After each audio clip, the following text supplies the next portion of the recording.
कन्हैया तू मेरा और मैं तेरा। कहते नहीं कहते, वृंदावन में जाके हम बोलते नहीं बोलते। कई लोग बांके बिहारी भगवान के सामने खड़े के आंसू भी बहाते हैं, रोते भी, लेकिन वो कितनी देर भावुकता में, कई दुख में पीड़ित होके, लेकिन वो हृदय से कहाँ पूरे भगवान का हम बन पाते। लेकिन इस कार्य को गुरु आसानी से कराता है, बिना गुरु के संभव नहीं है कि हम पूरे भगवान के बन जाए। तो एक मार्ग पे हमें चलना पड़ेगा ही। आज नहीं चलोगे 10 साल बाद चलोगे, पर चलना पड़ेगा। किसी ने कहा ना, जब जब हम सत्संग में ज्यादा खड़े एकदम चलते गुरु के वाक्यों पर, तो घर में कलेश हो जाता है, घर में बड़ी उथल पुथल हो जाती है। इसलिए हम डर के मारे चलते नहीं है। हमने कि आज डरोगे तब भी होगी उथल पुथल, और 10 साल बाद चलोगे तब भी वही उथल पुथल होगी। आप संघर्ष से डर के आप पीछे रह जाओगे तो समय आपका वेट नहीं करेगा, समय तो आपके हाथ से चला गया। क्योंकि जो 10 साल में आप कार्य कर सकते थे गुरु के साथ चलकर, वो आपने 10 साल लेट हो गए। हम डर के कोई काम जीत नहीं सकते हैं, हम चल के तो जीत सकते हैं, पर डर के हम कलेश से डरते। अब मीराबाई भी डर जाती कि मेरे घर में कितना क्या क्या नहीं हुआ, रात दिन का कितना संघर्ष चला, और एक मीराबाई के कारण पूरा घर डिस्टर्ब था। क्या मीराबाई ने कदम पीछे कर लिया? किया नहीं किया। क्यों नहीं किया? क्योंकि उनका लक्ष्य एक था। क्या था? तू मेरा मैं तेरा। उसने तो डंके पे कह दिया, गिरधर की सिवा मेरो कोई नहीं है। तो आपने उसने निश्चय किया, तभी तो उसके अंदर में हिम्मत आई, शक्ति है। तो वो हिम्मत और शक्ति आपके अंदर में कब आएगी? जब आप एक मार्ग पे चलो। और चाहे कितने भी कुछ, अभी व्रत कम नहीं होंगे। अभी आप दीपावली है, दीपावली के बाद देखो कितने व्रत के 7-8 दिन का त्योहार रहता है, जो भी रहता है, ये आ गया ये आ गया। और हमारा सत्संग, द्वाज करेंगे तो सत्संग में करेंगे, गोवर्धन करेंगे तो सत्संग में करेंगे, जो भी कुछ करना है वो सत्संग में करना है। बाहर जाके हम क्या करेंगे? अगर गुरु से अलग हमारी खुशियां हैं तो वो खुशियां हमारे हमको भटका देगी। हमारी जो भी खुशी है तो गुरु के साथ है, जो भी दुख है वो भी गुरु के साथ है। लेकिन ये रास्ता हमको चुनना है, बनाना है। इसमें आप सोचोगे आपके घर वाले सपोर्ट करें, वो नहीं करेंगे। वो सब तो कहेंगे आज त्योहार है, आज कहाँ जा रही हो, हमारे साथ रहो ना। लेकिन हमारे उन्होंने हमें शांति दी नहीं ना। शांति किसने दी? सुख किसने दिया? आत्मा का सत्संग ने दिया, गुरु ने दिया। तो घर वालों की हम सलाह कैसे मान लेते हैं? आज घर वालों ने कहा मंदिर चलो, मंदिर चले गए, 9 दुर्गे का व्रत भी रह रहे हैं और सत्संग भी आ रहे हैं। अब व्रत रहोगे तो सत्संग में कैसे, है ना? सत्संग में तो गुरु कुछ खाने के लिए कहेगा तो कहोगे मैं तो व्रत हूं, है ना? तो फिर एक रास्ता कहाँ रहा? हमें कोई भी कर्म करना है, व्रत रहना है ना। दादाजी ने कितने सारे व्रत बताए हैं, उनमें से व्रत उठाते रहो, डेली करते रहो ना। रोज 9 दुर्गा करो ना, रोज कृष्ण जन्माष्टमी मनाओ, रोज अघोई अष्टमी बनाओ, है ना? तो जितने भी व्रत बनाए हैं तो वो हमारे कहाँ होने चाहिए? सत्संग में होने चाहिए। लेकिन हमारी समय समय पर हम क्या करते हैं? जो जैसे रंग में आता है हम वैसे ही रंग में रंग जाते हैं, वैसे ही रंग में बह जाते हैं, उसी रंग में हम चले जाते हैं। भूल जाते हैं कि हमारे ऊपर किसी गुरु का भी हाथ है, हमारे ऊपर पेपर वेट रखा है गुरु का। तो एक मंजिल हमारी होना, ये स्वयं की पढ़ाई है। इसमें गुरु आज हम बोल रहे हैं, लेकिन जब तक आप नहीं ठानोगे चलोगे तो आप ही को है। कौन चलेगा? आप ही को चलना है। हम चलेंगे तो हम पहुंचेंगे, आप चलोगे तो आप पहुंचोगे। लेकिन मजा आनंद इसी में। नहीं तो वास्तव में आदमी सत्संग में आने के बाद भी बहुत भटकता रहता है, क्योंकि सबके रास्तों पे चलोगे तो भटक तो जाओगे, फिर सत्संग के लिए भी टाइम नहीं बचता। आते भी भागे भागे से आते, भागे भागे से घर चले जाते हैं। समर्पण से सत्संग में नहीं आते। एक आता है हम सत्संग में आए, अपना नियम पूरा करके चले गए, और एक समर्पण से सत्संग में आते हैं। दोनों में बहुत अंतर होता है। ठीक है ना। और मन चलने वाली जो बात आई, तो ये मन का स्वभाव ही चलना है, स्वभाव है। पानी का स्वभाव क्या है? पानी का स्वभाव क्या है बताओ? बहना है और शीतल है, ठंडक है। पानी को कितना भी गर्म करोगे कैसा रहेगा? ठंडा ही हो जाएगा। और बर्फ का स्वभाव क्या है? ठंडक देना, है ना। और सूरज का स्वभाव क्या है? और चंद्रमा का स्वभाव क्या है? मन का स्वभाव क्या है? चलना। मन का स्वभाव भी क्या है? चलना। तो ये मन का स्वभाव ही है, ये आपकी गलती नहीं है कि मन चलता है। लेकिन इस मन को, आज सूरज का स्वभाव गर्म है, लेकिन गर्म स्वभाव को भी क्या करते हैं, कभी कभी बादल आके क्या कर देते हैं? ठंडा करते हैं, नहीं करते? कभी चंद्रमा, दिन में सूरज गर्मी देता नहीं, रात में चंद्रमा आके एहसास कराता है मैं भी हूँ, सूरज तू गर्म नहीं, तू गर्म है तो मैं भी ठंडा हूँ। तो ऐसे ही इस मन को एहसास कराना है कि तू अकेला नहीं है, अब तेरे साथ गुरु भी है। अब तुझे गुरु के कहने में चलना है, तू अब अकेला नहीं चल। क्योंकि मन जरा जरा से कर्मों में मन चलता है।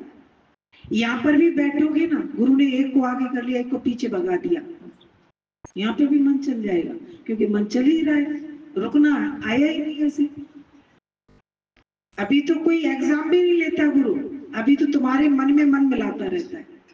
हाँ जी तुम आ रहे हो तो आ जाओ, अच्छा आपने मना कर दी तो गुरु ये नहीं सारे काम छोड़ के आ जाओ, हम पे टाइम है तो चले गए, और नहीं है तो हमने मना कर दिया। अभी तो गुरु आपके अकॉर्डिंग चल रहा है ना, तो इतना मन एडजस्ट हो भी रहा है। और जबकि ये सत्संग कितना ऊंचा है, बोले संत जी, वो कहते ना कि उन्होंने, कौन से संत थे, उन्होंने नौकर रखा, राम तीरथ ने नौकर रखा, बोला कि अगर मैं ये मंगाऊं तो तू ये ला के देना, मैं जो मंगाऊं वो मत लाना, मेरे अपोजिट में काम करना। उन्होंने तो नौकर रखा। लेकिन आज हमें तो नौकर नहीं रखने की जरूरत है ना, ये काम फ्री का फोकट के लोग कर रहे हैं ना। घर में भी आपको मेले पड़े हैं, सत्संग में कोई ना कोई मेला ही पड़ा है ना। कोई विरोधी लोग रखने हैं क्या तुम्हें? आपकी नौकर में जो आते हैं ना, नौकरानी जो काम करने वाले, वो भी आपके अपोजिट चलती होगी, कुछ ज्ञान वो भी पक्का कराती होगी, कुछ आपके घर वाले कराते होंगे। तो इनका शुक्राना करो, अगर ये नहीं होंगे ना तो ज्ञान कभी पक्का भी नहीं होगा, होगा नहीं। तो इसलिए शुक्राने करो। जो तुम्हारी बात को उल्टा कर रहा है, तो थोड़ी देर के लिए ठहर जाओ, गर्म मत हो जाना, आवेश में मत आ जाना। सामने वाला तो चाहता है कि तुम क्रोध करो, तभी तो मैं उल्टा चल रहा हूँ। दादा भगवान कहते थे ना कि जब मेरी पत्नी नाराज हो जाती थी तो मैं शांत हो जाता था। एक बार उन्होंने अनुभव में बताया कि मैंने ये 8 दिन पत्नी से बात नहीं की, तो पत्नी इतनी जिद्दी थी कि वो उसने भी बात नहीं की। तो दादा भगवान ने अनुभव किया, अनुभव बताया अपना, कि मैंने अपना घाटा कर लिया, मैंने ना बोल के घाटा कर लिया, क्योंकि वो तो बदलने वाली नहीं थी, बदलना तो मुझको ही था हमेशा। अब क्या बदलना था मुझे, कि मुझे उससे बात करना बंद नहीं करना था, क्योंकि बात ना करने से मन में और गंदगी बढ़ती है। हाँ, और जब करते रहो तो बात वहीं की वहीं लिमिटेड। विरोधी लोगों से भी बात करते रहो, विरोधी लोगों से भी आप एकदम पार्टीशन लगा के मत खड़े हो जाना, ये सावधानी गुरु ही बताता है ना। तो मन चले, उस मन को गुरु के आगे, ज्यादा मन चल रहा है तो गुरु के आगे बात कर लो, और फिर भी नहीं रुक रहा तो जाके गुरु से उपाय पूछ लो। और वैसे यहाँ तक है कि गुरु के पास सारे साम दाम दंड भेद नीति सब होते हैं, और फिर भी अगर गुरु की, और कुछ आप में भी गुरु ने जागृति दे दी है, कुछ चीजें तो आप भी रोक लेते होगे, अरे व्यर्थ क्यों चिंतित हो रही है, क्या लाई थी, क्या ले जाएगी, अरे तू क्यों इंज बैठी है, तू क्यों इंज बैठी, मतलब तू क्यों बिनक रही है, तू क्यों उदास हो रही है, तुझे क्या पड़ी है जो तू इतना दूसरों के बारे में चिंतन में लगी पड़ी। आप उद्धार करो, आप उद्धार के लिए आए हो, दूसरों का उद्धार करने कितनों का कर पाएंगे। कोई श्रद्धा रखे तो बात बोलो, नहीं रखे तो टाटा बाय बाय कर लो, लेकिन गुरु के आगे नहीं कर लेना। कई लोग टाटा बाय बाय गुरु से कर लेते हैं कि हाँ जी आपकी बात समझ में नहीं आ रही, रोक के टाटा बाय बाय। ये माया वालों के लिए बोला है, गुरु के लिए नहीं बोला। गुरु की बात समझ में नहीं आए तो पीछे पड़ जाओ, जिद करो कि समझाओ ये बात हमें क्यों नहीं आ रही समझ में, क्यों नाराज हो। प्रेमी जब नाराज हो जाता है तो सच्चे प्रेम में प्रेम का पीछे पड़ जाती है, चुप हो जाती है, पड़ जाती है ना कि क्यों रूठे हो, क्या गलती हो गई, माफ कर दो। तो प्रेम सच्चा हो, दिखावे वाला नहीं। संसार में प्रेम कहा है चढ़ा चढ़ी को, लेकिन सत्संग में प्रेम किसे कहा है, एक झुक जाए एक मुड़ जाए, एक अगर एक से कोई गलती हो रही है तो एक झुक जाए।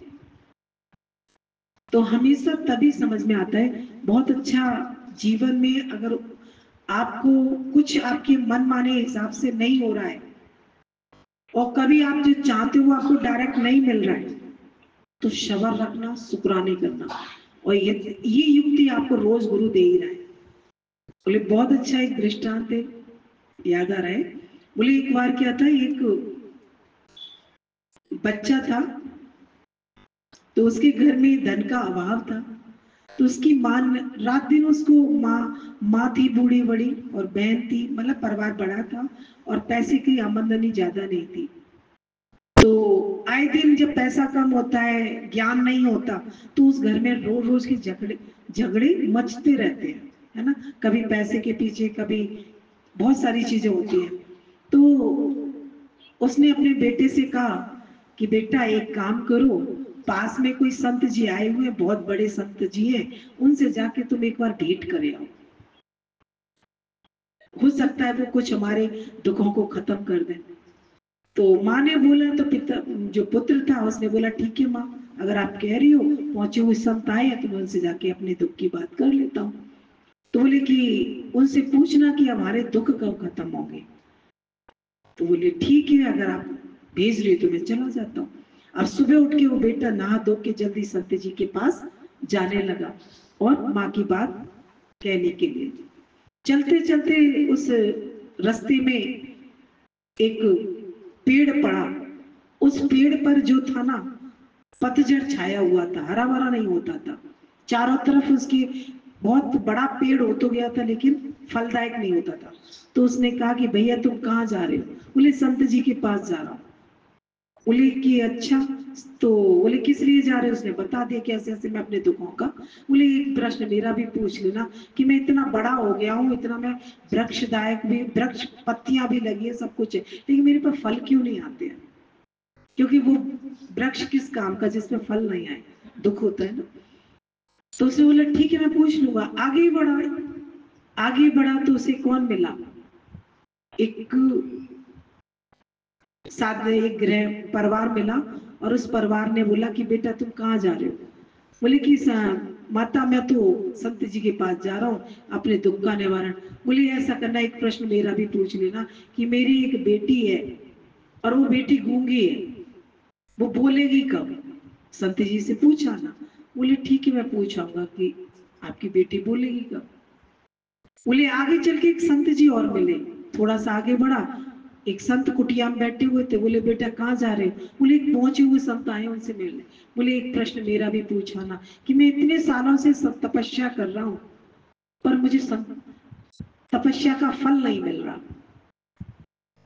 बोले ठीक है, मैं तपस्या करते हुए भी मुझे शांति नहीं है। अब गया संत जी के पास, पहुंचा, जाके नमन वगैरह किया, दंडवत प्रणाम किया। अब संत जी बहुत बड़े थे। बोले संत जी ने बोला बोलो बेटा क्या किसका। अब उसके मन में एक सवाल उठ रहा था कि संत जी की एक पेपर पे लिखा था कि केवल 3 प्रश्न पूछ सकते हो, 3 से ज्यादा नहीं पूछ सकते हो, और उसके प्रश्न कितने हो गए थे, 4। अब उसके मन में ये सवाल उठा कि मैं प्रश्न एक छोड़ू तो किसका छोड़ू, कि उस गृहिणी का छोड़ू, संत का छोड़ू, या उस पेड़ का छोड़ू, या अपना छोड़ू। अब उसके मन में ये सवाल, स्वार्थी बुद्धि होती तो कहती कि मैं अपना पहले पूछ लेता हूँ, किसी का छूटे तो छूट जाए। लेकिन वो थोड़ा सा अच्छी बुद्धि थी उसकी, उसने सोचा कि ऐसा है, मैं पहले औरों का प्रश्न पूछ लेता हूँ, अपना प्रश्न नहीं पूछता, अपना प्रश्न नहीं पूछता। परोपकारी बुद्धि वाले लोग ऐसे कर्म करते हैं, है ना। आज की तो संत जी से उसने पहला प्रश्न पूछा कि संत जी, एक पेड़ मिला था, उस पेड़ ने प्रश्न पूछा कि मैं हरा भरा कैसे हूँ। तो संत जी ने बोला कि उस पेड़ से कहना कि तुम्हारे चारों तरफ सोने के कलश दबे हुए हैं और ये कलश निकालोगे तब तुम पर फल आना शुरू होगा, तुम्हारी प्रोग्रेस इन कलश ने रोक रखी है। आंसर मिल गया। अब दूसरा जो प्रश्न पूछा कि संत तपस्या कर रहे हैं 50 साल से, लेकिन उनको तपस्या के बाद भी अंदर में भरपूरता नहीं है, संतुष्टि नहीं है। तो संत जी ने बोला कि उनसे कहना कि उन्होंने जो जटाओं में मणि छिपा के रखी है, वो मणि निकालेंगे तब उन्हें संतुष्टि आएगी, तब उन्हें तपस्या का फल प्राप्त होगा। अब तीसरा प्रश्न उन्होंने पूछा कि वो गृहिणी की एक गूंगी बेटी है, वो बोलेगी कब। तो संत जी ने बोला कि जो लड़का देख, वो लड़की जब बोलेगी कि किसी जिस लड़के को देख के उसके मुंह वो बोले और उसी से उसकी शादी कर देना। वो जिस दिन बोलेगी ना, उसी दिन उसी लड़के से उसकी शादी हो जाएगी। अब तो ये तीनों प्रश्न पूछ के उसने कहा कि मैंने तो अपना कोई प्रश्न नहीं पूछा, लेकिन उसे ये था कि चलो सबका काम बन जाएगा। अब आया वो पहले किसके पास आया, पेड़ के पास आया। जब पेड़ के पास आया तो बोला कि ऐसे ऐसे सोने के घड़े निकलेंगे तब तुम फल से। तो वहां उन्होंने खुदाई करी, सोने के घड़े निकाले और पेड़ ने कहा कि ये मेहनत तुमने की है तो ये चारों घड़े तुम ही ले जाओ। तो वो चारों घड़े जो सोने के भरे हुए थे मोहरों से, वो घड़े उसको चारों मिल गए। पेड़ क्या करता, पेड़ भी फलदायक हो गया और वो उसको सोने के मोहर मिल गई। अब आगे चल के संत जी के पास पहुंचा कि संत जी, आपकी अशांति का और जो संतुष्टि नहीं मिल रही है उसका रीजन ये है कि आपने जो जटाओं में मणि छिपा के रखी है ना, और वो मणि तुमने बोले वो निकालो, उसे हटाओ, दूर करो, तब तुम्हें शांति आएगी, तब तुम्हें तपस्या अपनी फलदायक लगेगी। तो संत जी ने वो जटाओं से मणि निकाली और वो भी उसे दे दी। बोले ले जा, ये मणि तू ही ले जा। और जब जैसी मणि निकाली, संत जी को अंदर से बहुत तृप्ति आने लगी, मतलब जो तपस्या रोकी फल मिलने लगा। अब जैसे ये सोने के घड़े मणि लेके, अब जैसे वो गूंगी बेटी को आंसर देने जा रहा था, जैसे ही उसने घर के प्रवेश में किया, माँ ने कहा कि भाई मेरी बेटी का आंसर पूछा। तो बोले हाँ पूछ लिया। बोला कि जो पहला जो लड़के को देख के लड़की बोले उसी से उसकी शादी कर दे। तो जैसे ये बोला वैसे वो बाहर से लड़की अंदर से निकली और लड़के को बोले अरे आ गए। तो उसको उससे शादी करनी पड़ी। तो शादी भी हो गई, मणि भी मिल गई, दौलत भी मिल गई और ये सारा काम करके वो अपने पहुंचा अपने परिवार में। जब परिवार में पहुंचा, माँ ने कहा कि बेटा तुम आ गए। बोले हाँ। बोले अपने दुखों का कारण पूछ के आए, कब खत्म होंगे। तो जब देखा कि सुंदर सी लड़की भी आ रही है बोलती, और कलश भी लेके कोई ना कोई आ रहा है पीछे पीछे, और मणि भी, तो देखे कि दुख तो अपने आप ही खत्म हो गए। सारे दुख खत्म हो गए, नहीं हो गए। कर भला होगा भला, है ना। इसका सिद्धांत बहुत समझ में आया। कभी कभी तुम्हारे जीवन में भी ऐसे प्रश्न आते हैं कि हम अपना भला करें कि हम दूसरों का भला करें, हम पहले खा लें कि हम पहले दूसरों को खिला दें, हम पहले अपने आप को पहले पूरा कर लें हम दूसरों को। तो ध्यान रखना, अपने को माइनस करके तुम सबकी जीवन के लिए तैयारी करना, सबके कल्याण के लिए जीना। तुम्हारा कल्याण तो स्वयं परमात्मा अनंत कर ही देगा। ये देखिए, ये प्रैक्टिकल आपके सबके जीवन में होगा। ये आज दादा भगवान के जीवन में हुआ, गीता भगवान के सबके जीवन में होता है। जो भी सत्य की राह पर चलता है उसको कहीं ना कहीं अपना त्याग करना ही। आज हम अपने शरीर को भी सुंदर रखें, सुखों में रखें और सुंदर कपड़े भी पहने, गहने भी पहने, घर VIP चाहिए, सारे सुख भी चाहिए, और फिर घर वालों से कहें हम सत्संग चले जाएं। वो कहेंगे काय का सत्संग करते हैं, ये त्याग भावना तो दिखती नहीं है, बलिदान कुछ दिखता नहीं है, सुखों से सारे सुख भी चाहिए, अगर एक दिन एसी खराब हो जाए हायकार मच जाता है। याद भूल जाते कि पहले आप लोग कैसे रहते थे एक समय पहले। तो कुछ भी हम छोड़ना नहीं चाहते और हम सोचते हैं कि हम ब्रह्म ज्ञानी बन जाए, ऐसा नहीं होता। तो कुछ ना कुछ हमें अपना त्याग करेंगे, तभी हम लोक कल्याण के हितार्थ में जी सकते हैं और एक लक्ष्य रखेंगे और मन को चलना। अब मन तो उसका भी चला कि प्रश्न को पहले कौन सा पूछूं, लेकिन उसने अपना त्याग किया ना और उसका सारा काम बन गया। धन भी, धन के कारण कलेश होते थे, वो घर शादी भी नहीं हुई थी उसकी, धन नहीं था तो शादी नहीं हुई थी, तो सारे काम बने नहीं बने। तो करो तो सही किसी के लिए निस्वार्थ सेवा, सत्संग में तुम चलो तो सही, गुरु के वचनों पे पालन तो करो, प्रकृति तुम्हारी अपने आप ही पालना करेगी। ठीक है।